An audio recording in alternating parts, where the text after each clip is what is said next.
Sekarang ni dalam perjalanan nak balik. Alhamdulillah, syukur ta'ala. Apapun kepada semua sahabat-sahabat yang telah dipilih oleh Allah Ta'ala, tengok bila saya ucapkan berterima kasih lah ya, sebagai timbal balas ganti kesudian awak tu, maka saya mampu berikan ucapan jutaan terima kasih. Sebab gini ya, bukan beginilah nak ayat di sini ialah sebenarnya jangan sampai orang kita boleh balas, tak mesti balas dengan benda seperti RM1 sebagainya. Kita boleh balas paling-paling tak ada benda nak bagi, nak balas, jangan bercakap, lafazkan dalam bentuk suara bahawa kita menghargai. Contoh, saya sangat menghargai rasa baik tuan-tuan semua yang sudi datang ke rumah saya, contohnya adik ke bilik saya contohnya, ataupun yang sudi tengok ke bilik saya contohnya. Tu kalau untuk memberi penghargaan tu ada banyak cara, cuma gerik-gerik lah. Kalau orang duit banyak, harta banyak, dia mungkin beri penghargaan untuk mata benda, dia beri hadiah, beri RM1 contoh, ataupun berikan suatu kertas sijil penghargaan. Kalau tak ada kertas, tak mampu juga, dengan suara melafazkan, sebut terima kasih tuan-tuan semua. Saya mengucapkan berbanyak terima kasih kepada sahabat-sahabat semua yang hadir ni. Sejak ada mata benda nak berikan, apa semampu nak berikan ucapan terima kasih. Saya nak berikan ucapan, nak mensahirkan ucapan terima kasih kepada semua yang hadir dalam program yang saya adakan. Contoh sama lah sekarang ni, saya ketika memandu ni buat live ni, ada yang tengok belah saya tu, saya mampu menzahirkan penghargaan kepada anda semua dengan cara mengucapkan terima kasih banyak lah kerana sudi tengok live saya tak seberapa ni, yang tentunya banyak kekurangan yang perlu saya tengok, teliti dan perbaiki. Apapun, saya yakin bahawa yang berlaku tidak satu zarah pun tidak terlepas daripada susun atur Allah Ta'ala. Dan yakinlah, saya yakin bahawa setiap susun atur yang disusun, yang ditakdirkan oleh Allah Ta'ala, semua sekali mengandungi manfaat, mengandungi faedah. Cuma disebabkan akal kita walaupun ada kemampuan, tapi kemampuan terhad, kita tak mampu untuk menghalusi sehabis-habis su hujun titik akhir untuk mengetahui apakah manfaat daripada semua yang Allah Ta'ala jadikan, semua yang Allah Ta'ala tetapkan di sisi qada dia. Itu dia. Yalah, oleh kerana kita tahu bahawa walaupun akal kita ni rasa hebat dah, tapi kok mana pun tetap ada had dia, limit dia. Bahkan otak kita, akal kita limit ni pun kita rasa hebat dah, boleh buat banyak perkara yang luar biasa, pelik-pelik. Kereta boleh terbang, contoh, boleh buat sekarang berlaku. Kereta boleh masuk dalam air, bas boleh masuk dalam air, apa lagi, jet fighter yang boleh terapung, hover, banyaklah. Sebelum kadang-kadang pada akalnya tak sabar berlaku, tapi bila sampai masa kemajuan ilmu, bertambah ilmu, kemajuan peralatan, maka berlakulah seperti berlaku sekarang. Seperti mana ya, kereta boleh masuk air, kereta boleh terbang, bas boleh masuk air, macam-macam lagi lah. Robot boleh bercakap, robot boleh menari, macam-macam benda-benda yang pada akal dahulu kata mustahil nak buat kapal terbang, nak buat kereta terbang. Tapi oleh kerana akal kita hebat, Tuhan bagi ni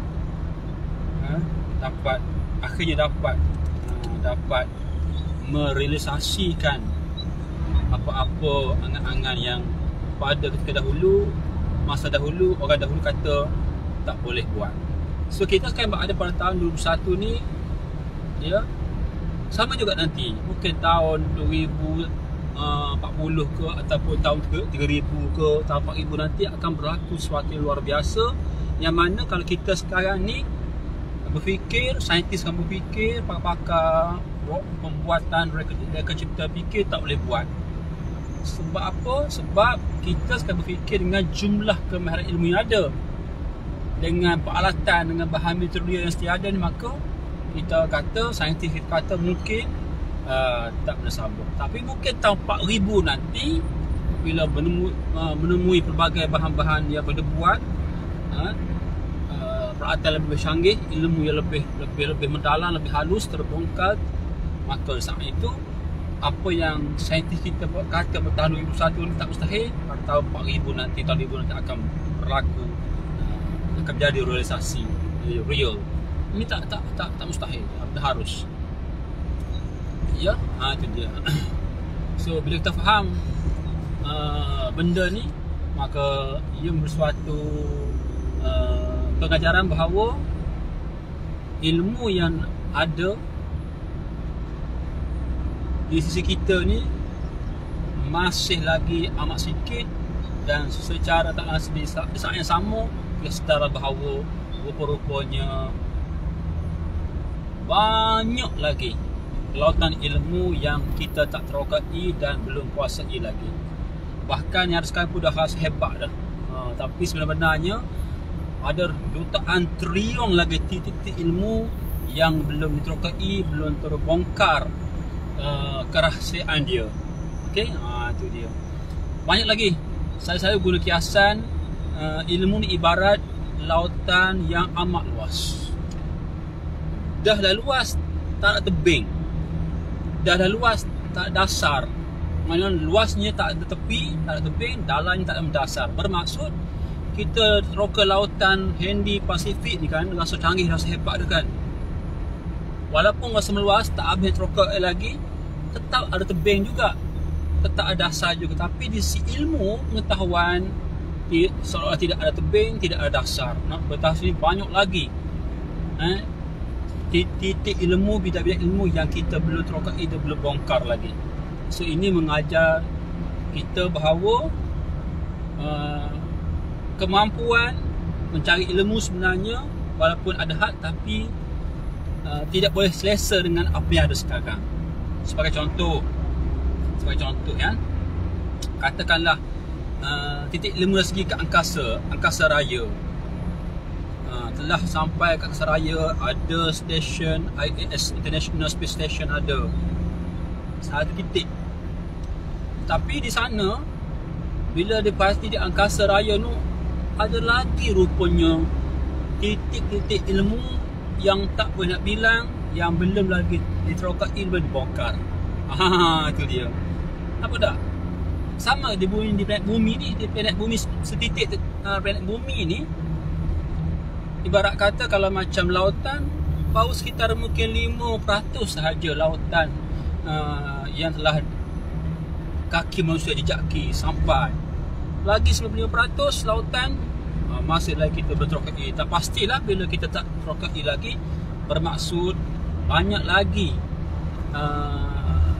ilmu-ilmu yang luar biasa, yang ajaib-ajaib yang belum kita temui. Sebab apa? Kita belum tiba, belum menjejaki ke tempat lautan yang 90% masih belum lagi kita terokai. Ini baru satu titik, iaitu di planet bumi. Apa tak lagi di planet Pluto, planet Marikh, planet Mustari, Zuhal, planet apa lagi ya? Mustahil, Zuhal, Mars. Oh, banyak lagi. Nak beritahu bahawa Masya Allah, Tabarakallah, sesiapa yang memiliki pengetahuan, dia akan bersuatu impak. Pertama sekali, rupa-rupanya banyak lagi yang kita tak tahu, yang manusia tak tahu keberadaan ilmu yang begitu luas lautannya. Okey, insyaAllah apa yang saya ingin cuba sampaikan, poin ataupun intipati yang saya ingin cuba sampaikan ialah teruskan belajar. Dan kita yakin, semua tahu, kita tak mampu untuk kuasai semua titik ilmu, tak mampu. Ada adatnya tak mampu, tapi tak mustahil dari Allah Ta'ala. Daripada adat manusia biasa tak mampu nak kuasai jutaan titik menetapkan titik ilmu laut yang tak habis nak lakukan. Jadi sebagai satu perkhususan, kita fokus pada titik minat masing-masing, penampakan masing-masing, fokus kepada titik yang kita dah memiliki. Contoh saya sendiri, dalam bidang perniagaan, lautan yang luas, tak mampu saya nak kuasai semua sekali. So saya zoom perkecil hanya kepada pemasaran zero cost sahaja. Itu pun tak khatam lagi, baru satu titik daripada titik utama bisnes. So kalau bidang bisnes, pertanian, peternakan, perkapalan, itu titik-titik yang berbeza lagi lah. Banyak saya tak kuasai. Titik pemasaran pun saya zoom kecil kepada pemasaran zero cost. Ada pemasaran berbayar, macam-macam lah kat situ. Gerila pemasaran, gerila marketing ada, FB marketing, WhatsApp marketing, TikTok marketing, LinkedIn marketing, banyak lagi. Maknanya pecahan pada satu titik yang sama terpecah lagi, punya ranting pecahan daripada benih yang satu ni masih lagi banyak. Jadi kalau benih lain, benih padi, benih cipuduk, benih durian, memang kita tak mampu pada adanya. Okay, so sebagai permulaan bagi diri kita, untuk kita lebih dari permulaan stage pertama ke stage kedua, ketiga, keempat, seterusnya lah, lebih baik kita kumpulkan ilmu, tambah ilmu, belajar, fokus kepada titik apa yang kita minat, apa yang kita suka, apa yang kita nampak, apa yang Allah Ta'ala lorongkan hati kita untuk ke arah itu. Terpulang kepada penampakan masing-masing. Jangan ikut orang lah, jangan kita ikut orang. Kita perlu faham bahawa penampakan dorongan hati kita kepada bidang titik ni, inilah mungkin kita punya titik untuk lebih pakar ataupun lebih banyak memiliki ilmu kepada fokus kita, insya-Allah. So saya faham benda ni dan saya mempraktik benda ni. Contoh dalam membuat gerak kerja pemasaran, saya zoom kepada pemasaran zero cost. Saya perkecilkan lagi sekarang ni, fokus memperhalusi, cuba kuasai setidaknya 90% hanya WhatsApp marketing sahaja. Di bawah zero cost marketing ada pula FB marketing, TikTok marketing yang free, marketplace marketing. Di bawah yang free apa lagi, YouTube marketing. Itu semua di bawah payung pemasaran zero cost. Payung besar bagi pemasaran zero cost lah pemasaran remua yang besar. Pecah pula ada dua, pemasaran berbayar, pemasaran yang free. Setiap satu pecah dua. Bukan pecah dua, banyak lagi pecahan di bawah. Contoh platform perkakas untuk pemasaran berbayar, macam TV, contohnya radio, upah promoter, billboard, banting, masuk, bus, kios, festival, persatuan. Itu bawah pemasaran yang berbayar. Mana bawah pemasaran yang zero cost, hampir zero cost lah, mungkin 98%. Yang free seperti FB Live, TikTok Live, Shopee Live, IG Live. Itu dia. So itu pun masih lagi banyak pecahan dia, tak mampu nak. So baik kita zoom, saya sendiri amal prinsip ni, teknik ni. Untuk sekarang ni, untuk hari ini saya cuba menghalusi, kuasai hingga tahap 90% lebih, berfokus kepada platform WhatsApp di bawah zero cost marketing, di bawah tajuk utama pemasaran. Itu tertib dia, jujur dia, supaya bila kita faham tertib dia, kita mudah faham lah pada satu stage. Kalau tak faham tak boleh. Sekejap kita tak tertib. Contoh B, W, N, A, Z, D, E, L, O, M, N. Tak boleh, kena A, B, C, D, E, F, G. Sampailah Z. Kalau dalam konteks belajar, bermula ke pra, Prasku, naik kepada darjah 1, darjah 2, darjah 3, darjah 4, darjah 5, darjah 6, sekolah menengah tingkat 1, 2, 3, 5, 6. dapatlah masuk universiti pula naik lagi daripada buat ijazah kepada master kepada PhD contoh. Bila jelas tertib tadi, so setiap kerangka tadi kerenah-menah tahap satu begini, ada pahit manis dia. Kerenah-menah darjah 2 ada pahit dan juga manis dia. Setiap tahap-tahap, setiap level-level semua ada pahit dan manis, hitam dan sebagainya. Tak boleh berpisah antara manis dengan pahit kehidupan. So kalau makin tinggi tangga, makin tinggi level, pastilah risikonya tinggi, manisnya tinggi, pahitnya tinggi, manis pun tinggi. Untuk dapatkan ijazah ataupun dapatkan senang PhD, kerenah-menah dia juga dan memberikan impak manis juga hebat besar molek. Itu dia nak faham.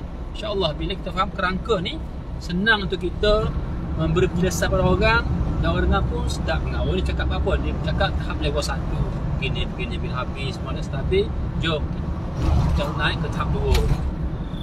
Cerita orang tak masa nak habis tahap 2 tu terulang lah. Mungkin tahap 1 ni perlu 5 tahun contoh. Mungkin tahap 2 pula perlu 8 tahun. Tahap 3 pula mungkin 10 tahun contoh. Akan berlaku tu. Sebab setiap level tidak sama dia punya kerenah-menah dia. Tapi yang penting ialah kita faham susun atur pemikiran tadi secara tertib, tidak zigzag tengah langgan, tertib, stage one by one. Itu akan membantu kita mudah faham. Dan bila kita dah faham prinsip ini, kita boleh guna pakai prinsip yang sama untuk bidang berlainan. Cuma perlu dibuat sedikit penguasaan lah. Tapi kebanyakan kalau 10 mungkin 8/2 formula sama kita boleh apply dalam bidang berlainan. Tapi setidaknya kita tahu bahawa basic kerangkanya adalah hampir sama, boleh guna pakai, boleh dibuat penguasaan walaupun dalam bidang yang berbeza. InsyaAllah. Kalau bidang apa juga sebagai contoh, bidang nak buat kebun perlu sabar, itu positif. Kalau bidang nak merompak pun kena sabar, kena ada strategi juga. Nak berkebun kena ada strategi juga, tak boleh main-main, itu benda positif. Nak buat menyambung ada strategi juga. So prinsip strategi sabar tetap digunakan dalam bidang sama negatif atau positif, baik atau jahat. InsyaAllah. Okay? Sebelum berakhir dapat sampai daripada apa yang saya cerita ni, mudah-mudahan bila saya memberi manfaat. Dan niat saya bukan untuk mengajar awak semua. Saya buat ini sebenarnya khusus untuk saya, guna pakai platform untuk saya ulang kaji secara konsisten. Apa-apa sahajalah, poin-poin, info-info, tips-tips, ilmu-ilmu, fakta-fakta, data-data yang saya beri kepada guru saya, daripada cikgu saya. Supaya apa? Bila saya sebut untuk elak daripada terlupa. Bila di masa sama tak terlupa, maksud ingatan saya pada fakta, data, info ini semakin kuat. That's why ilmu dia perlu sentiasa diguna pakai. Dengan kata lain, dengan terma lain, istilah lain, sentiasa diulang kaji, diamal. Ini pun sejenis cara untuk kita ingatkan ilmu, kita tak lupa. Ulang cara menggunakan Abelai, ulang cara menggunakan TikTok dan sebagainya. That's why platform yang ada sekarang tak salah, TikTok ke, Facebook Live ke, Shopee, whatever, semua adalah molek yang salah. Orang yang menggunakan teknologi dan bermasalah, menyalahgunakan teknologi untuk ke arah negatif, yang tak bagus, yang tak bermoral. So terimalah akibat dia, baik ataupun rugi. Okay? Dan salahkan, ibarat kata tukang buat pisau, Kim buat pisau lah, berlaku pembunuhan. Tak, kita yang membeli pisau dan menyalahgunakan pisau untuk sesuatu yang negatif, melukakan orang tanpa izin sebagainya. Bukan salah tukang buat pisau. Sebab tahu niat tu, sebab niat benda baik. Okay? Tak nak siapa tahu benda baik, benda baik seperti niat. Kalau ada orang kata saya tahu niat awak hari ni, dia bohong lah. Dia bohong. Mana mungkin tak. Benda baik tidak ada tahu. Allah Ta'ala saja maha mengetahui. Okay? Cuma yang tahu tu tahu selepas berlaku. Dia kata saya tahu, jangan risau nak, saya tahu niat kepada datang. Mana ada tahu. Sebab niat benda baik, tak boleh pegang, tak boleh tengok, tak boleh rasa, tak boleh lihat. So, satu kebohongan yang besar, kata jangan tak cerita, apalah saya tahu dah apa niat kamu. Dia bohong. hanya Allah Ta'ala sahaja yang mengetahui niat seorang makhluk. Okay? So insyaAllah mudah-mudahan manfaat ya kepada sahabat-sahabat semua. Terima kasih kerana semua sudi ambil live saya. Jangan lupa untuk beri komen. Boleh tulis balik poin saya cakap tadi. Mungkin masa kemudian boleh tengok poin tadi. Dan kalau dia orang fikir ada manfaat, boleh guna pakai untuk kehidupan masing-masing. Alright, hingga jumpa next live. Saya Sabri Ibrahim KN dengan lafaz mulia. Assalamualaikum dan terima kasih.